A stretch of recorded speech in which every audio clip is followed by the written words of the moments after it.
अगर किसी इंसान के हाथ में उसकी लाइफलाइन इस पोजीशन में चल रही हो और उस इंसान के हाथ में मौजूद उसकी ब्रेन लाइन भी इस पोजीशन में चल रही हो और उस इंसान के हाथ में मौजूद उसकी हार्ट लाइन इस पोजीशन में चल रही हो, ये तीनों ही लाइनें अगर किसी इंसान के हाथ में इस पोजीशन में चल रही हैं तो ऐसे लोगों के ताल्लुकात ज़िंदगी में हर इंसान के साथ अच्छे रहते हैं। ऐसे लोग अपनी ज़िंदगी को खुशगवार तरीके से गुजारते हैं।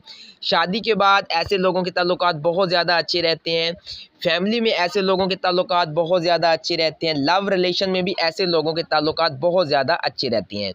जिनके हाथ में ये लाइनें होंगी, ऐसा बंदा कभी भी किसी इंसान के साथ चाहकर भी गलत नहीं करेगा।